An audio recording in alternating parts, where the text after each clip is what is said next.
¿Cómo andas, Jorgito? Todo bien, gracias a Bueno, Dios. che, un gustazo, la verdad, te agradezco por acceder a la charla. No, Eh, gracias por tu invitación. no, va a ser un tiempo lindo seguramente y nada, encontramos un montón de compatibilidad en muchas cosas. Así es, sí, sí, viste, por eso te decía yo que era providencial la cuestión, Providencial, porque providencial. es muy raro que yo justo esté pasando por esa transición y conozca a alguien que pasó por ahí. Vamos a ver qué sale. Ya veo que después Bueno, nos che, no intrincamos. no te dije, antes que nada, presentate un poquito vos. ¿Qué es tu vida? ¿Dónde vivís? ¿Qué es tu familia? Así Bueno, rápido y qué te interesa de los temas de teología. bueno, mi nombre es Jorge, de profesión soy músico. Estudié en la Facultad de Bellas Artes, soy profesor y licenciado en música, con orientación en guitarra, sería como una especie de concertista de guitarra, que no seguí eso porque no era muy rentable, digamos, y sumía mucha cantidad de horas y esfuerzo. Y en la teología soy autodidacta, igual que en la filosofía, aunque ahora estudio de manera formal filosofía, pero me formé también en el Instituto Bíblico Jorge Müller, que pertenece a la Asamblea de los Hermanos. Casi no Libres. estaba de acuerdo en casi nada, pero sí, esa es, digamos, mi formación ahí en cuestión teológica, ¿no? Bien. Pero sí, sí, soy más que nada autodidacta. Bien. ¿Y tenés un tema particular así que te apasione, que te mueva al piso? ¿O te gustan todos los temas de la teología y de la Y filosofía? soy como un generalista yo, en realidad. A mí me gusta la filosofía y la teología, pero en la teología lo que más me ha interesado en su momento ha sido el tema del canon bíblico, el tema de la historia de la Biblia, más que nada. Un Mm, poquito de crítica textual. mirá, He estudiado un poquito de griego también. Hebreo no sé, pero sí griego. Un poco, ¿eh? Un poco. ahora Igual lo tengo me medio vas a ayudar un abandonado poquito ahora. en pos de la filosofía, porque después me incliné más a la filosofía. Pero siempre estoy coqueteando con el tema de la teología. También me interesa cuestiones históricas respecto del Jesús histórico, Mm, está bueno. el proceso de divinización de Jesús, aunque puede sonar un poco chocante eso, ¿no? Pero Sí, tiene como una sí, historia de cómo obvio. los discípulos van entendiendo a Jesús como Seguro, seguro. divino. Algo de eso Todo podemos charlar ese, un poquito también. toda esa cuestión también me interesa mucho. El periodo intertestamental, el judaísmo del Segundo Templo, todas esas cosas me atraen mucho porque, quieras o no, te ayudan a entender, digamos, el Nuevo Testamento. A mí me gusta más el Nuevo que el El antiguo, Antiguo, mirá. entre otras cosas porque veo que el Antiguo es muy amplio, requiere de muchas disciplinas de estudio.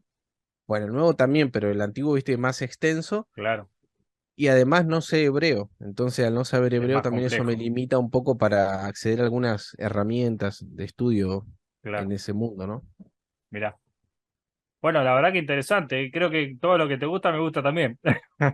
Claro, sí, sí, veo que tenemos varias cosas en común por lo que Sí, hemos sí, hablado, sí. así que Vos sos de La Plata, ¿no?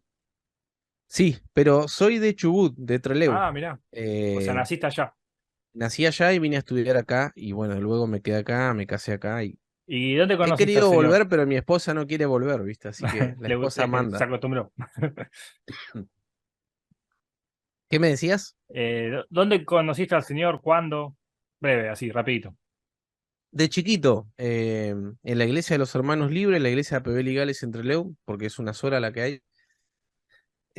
Ahí me predicaron el Evangelio en la escuelita dominical y luego mi hermana me invitó a aceptar a Cristo. Viste que nosotros tenemos esa particularidad de cómo que recibimos a Cristo. En la iglesia reformada no es así. Claro.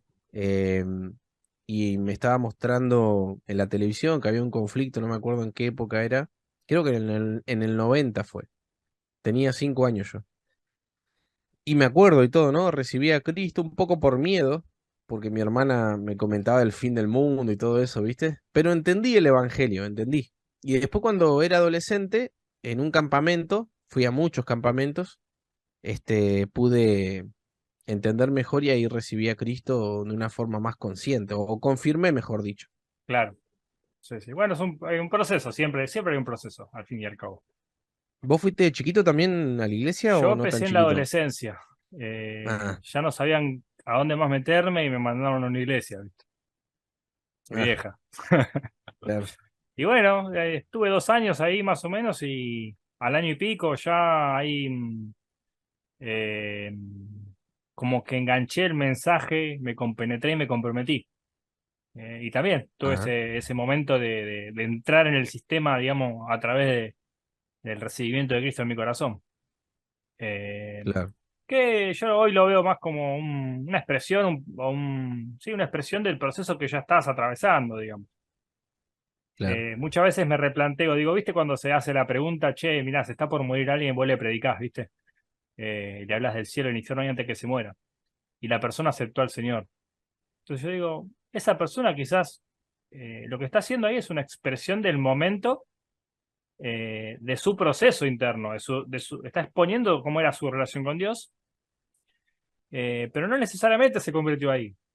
Quizás ya estaba dada a Dios, de alguna manera. Y ese momento es en el que Mm. se da como uno se lo quiere diferenciar, ¿no? El parimiento o el nacimiento espiritual, no la concepción espiritual, sino el nacimiento espiritual. Entonces, Claro, bueno, yo creo sí, que, hay toda una concepción soteriológica ahí, ¿no? claro, Porque nosotros, la teología nuestra, dice que nosotros la regeneración viene después de la aceptación de la gracia. En cambio, por ejemplo, en el mundo reformado la regeneración al ocurre revés. antes.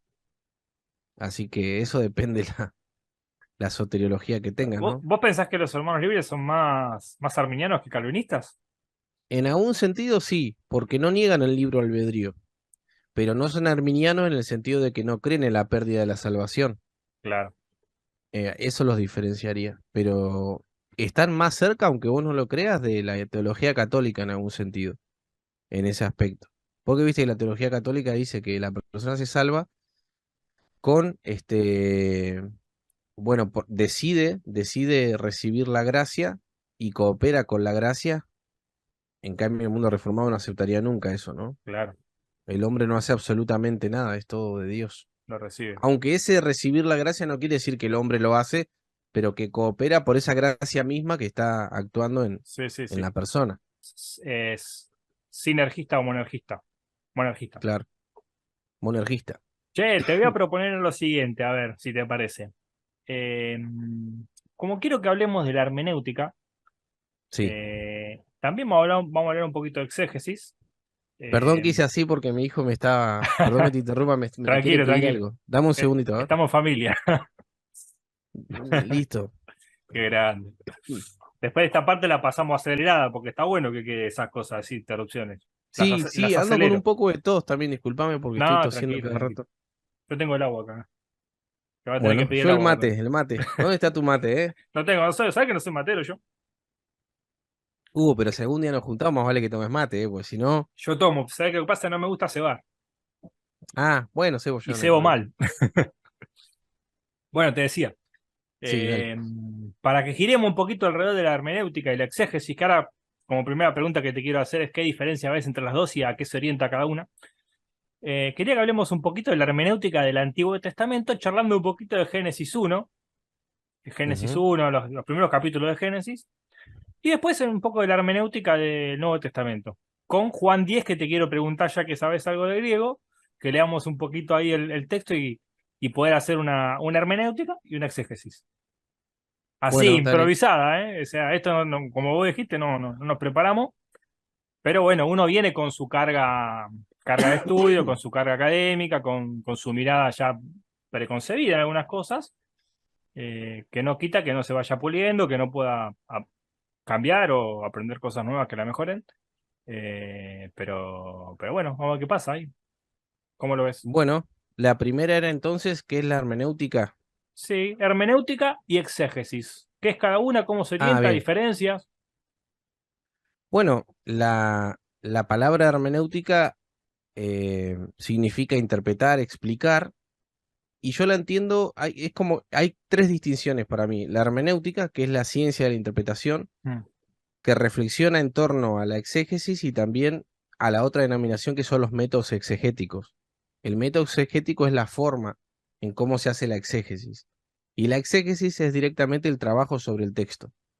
Estudiar, bueno, los recursos literarios, la sintaxis, la gramática, las figuras retóricas, el trabajo con el texto, el contexto, ¿no? Contexto inmediato, contexto orbital. El trabajo del exégeta es directamente en el texto, el método es cómo lo hace ese trabajo y la hermenéutica es la reflexión final sobre toda esa cuestión, ¿no? Está vinculada a esas tres, pero no, muchas veces dicen que son sinónimos las dos, tanto hermenéutica como exégesis, pero yo creo que no, que la hermenéutica es la reflexión sobre cómo se hace la interpretación del texto. Y Claro, también es, hay otro tipo, dale, dale, sí, después hay te otro comento. tipo de hermenéutica que está vinculada con la hermenéutica filosófica, que esa ya tiene más que ver está vinculada a la nociología, es decir, cómo nosotros conocemos si realmente podemos llegar a la verdad del texto o no. Y ahí, bueno, entra Gadamer, entra Dilthey, y en algunos sentidos también está Heidegger abriendo el camino para ver si realmente las personas pueden comprender realmente el texto o si en realidad cuando van al texto van con sus prejuicios, con su mundo de la vida. Entonces se produce lo que se denomina como el círculo hermenéutico, ¿no? Que en realidad no es una cuestión lineal que se ve a un objeto y uno va directo a eso, sino que en realidad siempre tiene que volver a sus propios prejuicios y los tiene que ir puliendo, y de ahí se va viendo si en realidad puede llegar a la verdad de ese texto, ¿no? Pero eso es diferente a la hermenéutica bíblica, pero está vinculado en algún sentido. Claro, yo noto dos cosas, ¿no? Una, es interesantísimo eso que dijiste del círculo hermenéutico, de la gnoseología, respecto de la exégesis bíblica, sobre todo, porque es cierto, ¿no? Hay un límite o hay un filtro que no nos permite acceder a ciertos significados que la escritura tiene en algunos textos. Digamos como que culturalmente, por haber pasado mucho tiempo, hemos perdido ciertas claves de interpretativas, ciertos significados o ciertas experiencias también que le dan a la lectura una connotación por ahí diferente a la que tenemos hoy. Por eso, bueno, se recurre generalmente a diccionarios que te contextualizan, etcétera, etcétera. Pero es verdad que hay un filtro importante, digamos, al final, ¿no? Pues si llegar a la verdad exacta del texto es difícil. Claro, porque el agiógrafo tiene un universo mental distinto al nuestro. Te doy dos ejemplos, mira. Dale, En el caso de Pablo, por ejemplo, la palabra carne, si Sarx. vos estudiases esa sarx, ¿sí? Si vos estudias esa palabra, lo que quería decir en la antropología hebrea no es lo mismo que la antropología griega. En la antropología griega, el sarx puede estar vinculado al soma, que es el cuerpo, pero la antropología hebrea, la carne es la totalidad del ser humano, porque entre otras cosas el mundo hebreo no cree en un dualismo, ¿no? En que el hombre es integral, es un monismo integral, podríamos decir. Entonces, cuando Pablo utiliza la palabra carne, hay que ver si en el contexto se refiere realmente a una cuestión de concupiscencia, o sea, de deseo carnal, o si se refiere cuando él dice no sigáis los deseos de la carne, está diciendo no sigáis los deseos del hombre, en algún sentido, ¿no? Y vos fíjate qué importante que es eso, porque cuando se formó uno de los dogmas con Nestorio, que negaba una de las naturalezas de Jesús, eh, él entendía, no, perdón, Nestorio no, Apolinar de la Odisea, que él creía que Jesús no tenía una humanidad completa, ¿no? Sino que el Logos había ocupado un cuerpo. ¿Y por qué él cometió ese error teológico? Porque cuando leyó Juan, eh, cuando dice Juan que habitó entre nosotros y el verbo se hizo carne, lo que entendió Apolinar de la Odisea fue el verbo se hizo cuerpo. Entonces, al entender el hombre, el verbo se hizo soma, hizo la distinción entre soma y psique, que sería el alma, ¿no? Entonces vos fíjate que el universo mental de cada geógrafo, de cada cultura, es muy importante que nosotros podamos establecer una, como dice Gabriel Zanotti, que vos lo has leído, una fusión de horizonte, ¿no? O una intersección de horizonte entre el pensamiento nuestro y el de ellos. Y eso es algo muy difícil de conseguir. Claro. Mirá qué interesante. Che, me puedes repetir un poquito eso de lo que creía este Apolinar? No, no lo Sí, capté bien. Apolinar pensaba en Sí, cuanto a las dos naturalezas de Cristo, viste que él sí, tiene, es verdadero hombre y verdadero Dios. sí. La unión Entonces, hipostática. claro, la ortodoxia cristiana eh, habla de las dos naturalezas, ¿no? Pero Apolinar negaba la humanidad de Cristo en el sentido que decía que el Logos Ah, mira qué ocupó interesante. un cuerpo, ocupó un cuerpo que era el hombre Jesús. En algún sentido lo Claro, que estaba haciendo Apolinar de la Odisea era negar el alma de Jesús, claro. porque si es verdaderamente hombre, tiene también alma, ¿no? Entonces, eso es muy importante, esa Bueno, distinción. me tiraste un punto que acá me lo anoté para indagar más porque me interesa la concepción antropológica de Jesús. Está bastante interesante, che. Y bueno, eso me lo voy a guardar ahí para desenrollarlo después o por ahí lo podemos seguir por WhatsApp un poquito también. Eh, Bueno, ¿Qué te iba a acoplar de esto de la hermenéutica y la exégesis? A ver qué te parece. A mí me parece que como que la exégesis te ayuda a especificar bien qué es lo que el texto dice.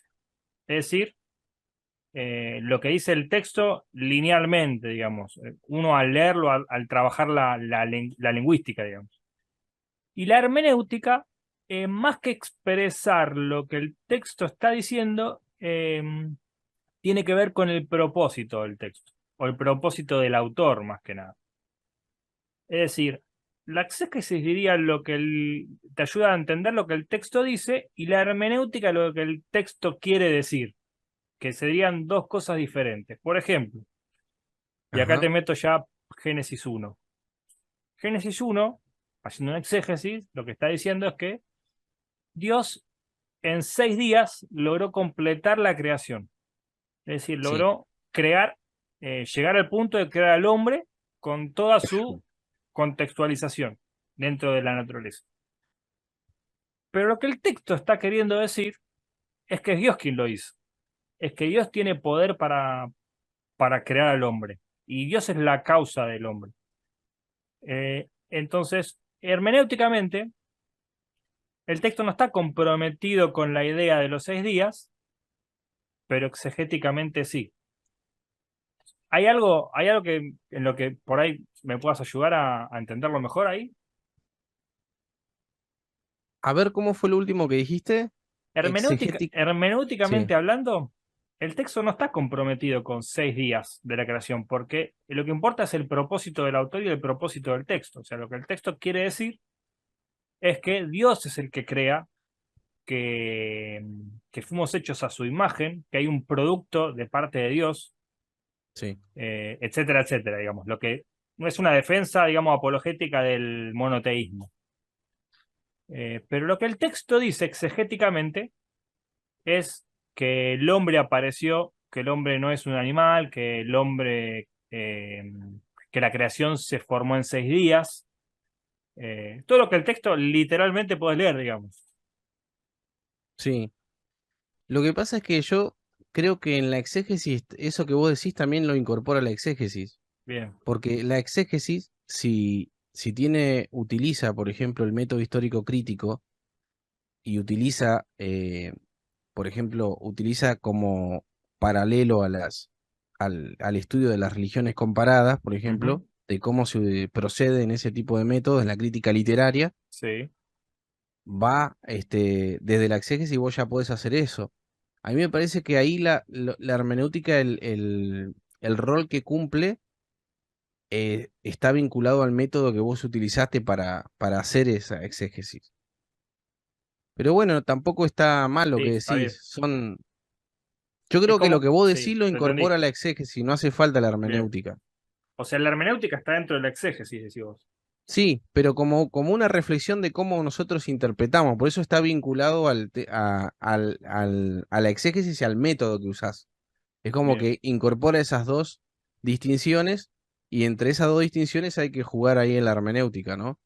Porque vos podés decir, por ejemplo, yo, haciendo una exégesis desde la lingüística, utilizando la crítica de la redacción a través del método histórico crítico, lo que yo concluyo es que no puedo interpretar ese texto de manera literal porque de acuerdo a la exégesis y al método que yo utilicé, lo que me está arrojando ese texto es que yo tengo que entenderlo de acuerdo al lenguaje que se utilizaba en la época, que era un lenguaje más mítico, y que lo más probable sería que el pueblo hebreo esté desmitologizando el pueblo pagano, ¿no?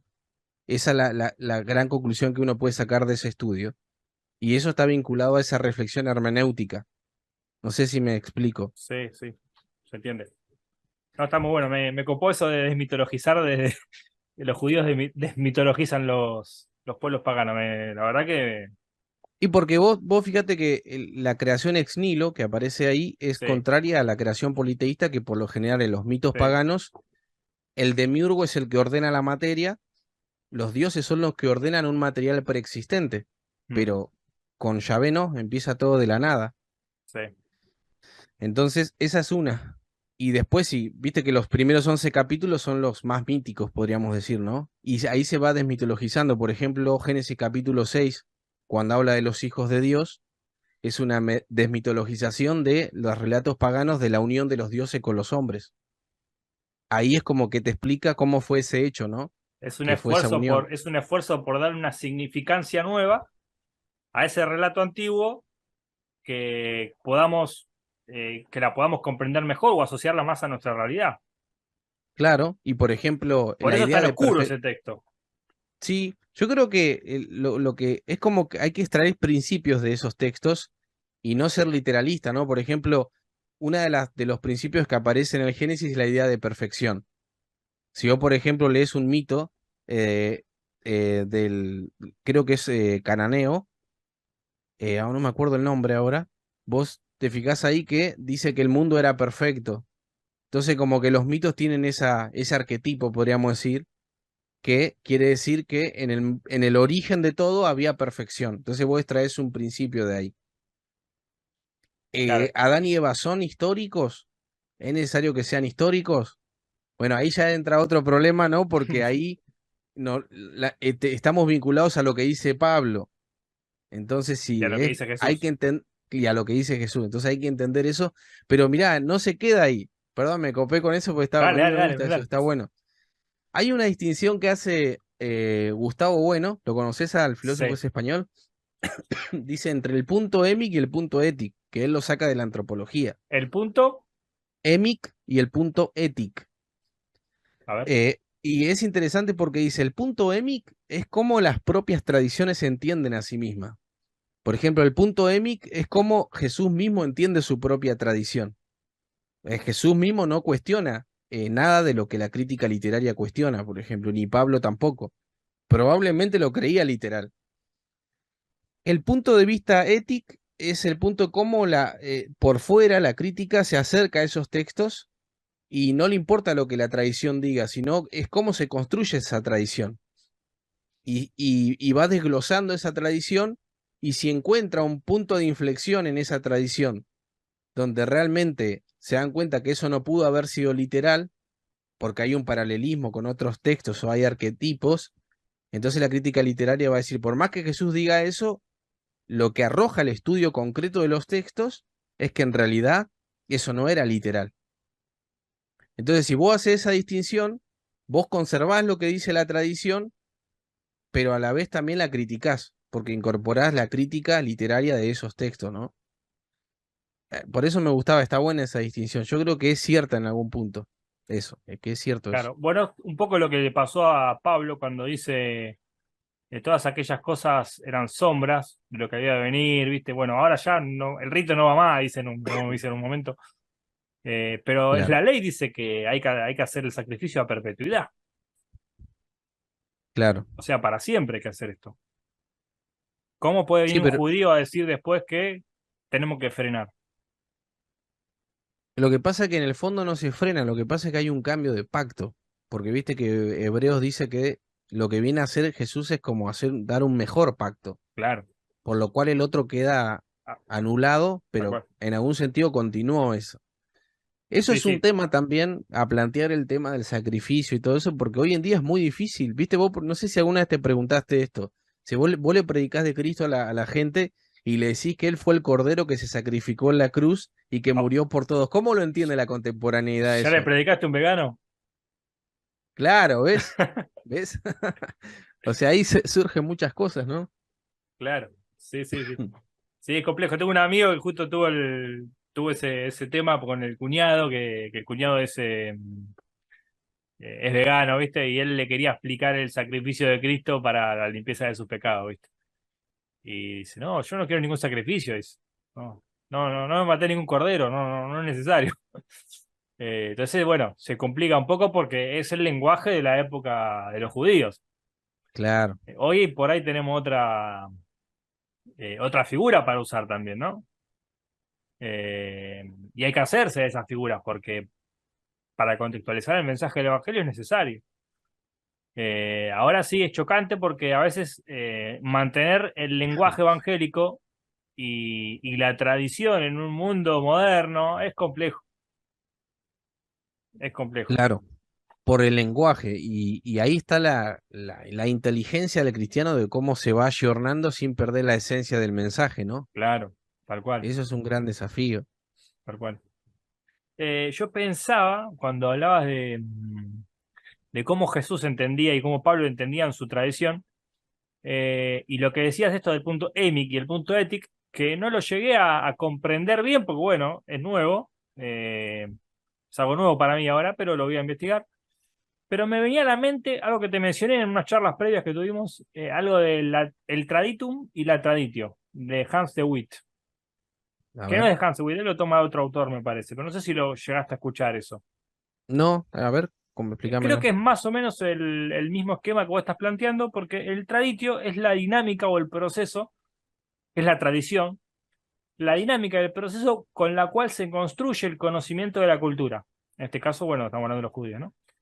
Y el traditum es el contenido que ese trabajo termina gestando, es decir, la escritura. Entonces, la tradición o el traditum, la traditio es dinámica. ¿Por qué? Porque juega con el conocimiento. En cambio, el traditum es sólido, o sea, está Claro. dado. Ahora, hay una vinculación entre el traditum y la traditio a lo largo de la historia en la que esa dinámica se conserva. Pero bueno, hay momentos en los que hay un quiebre entre las dos también. Pero es más o menos lo mismo, es más o menos lo que dice Gustavo Bueno, ¿no? Sí, lo que pasa es que el punto de vista ético, vos estás dentro, todavía estás dentro del entendimiento de los pueblos. Por ejemplo, eso que vos decís se podría relacionar a la formación de los evangelios. Por ejemplo, la etapa prepascual, que es la etapa de tradición oral, Sí, y la etapa pospascual, que antecede a la redacción de los evangelios. Entonces, vos tenés una etapa oral y después tenés una etapa de solidificación, que es la claro. escritura misma. Bueno, pero Pero el mirá, punto, en el sí, Antiguo Testamento vos lo podés ver en el Pentateuco también. Es decir, viste que en Éxodo se hace mención de que Moisés escribió el libro del pacto. sí, Eh, o sea, no escribió el Pentateuco Moisés, escribió el libro del pacto.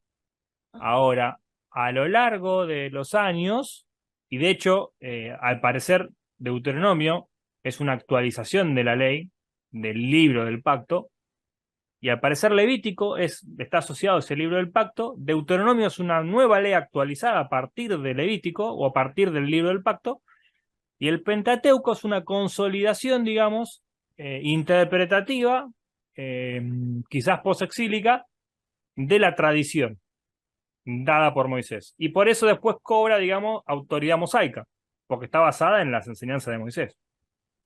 Pero hay ahí un juego, una dinámica entre la tradición, digamos, y lo que después, no me sale, no encuentro la palabra para explicarlo, pero el producto, ahí está, el producto de la tradición, entre la tradición y el producto de la tradición.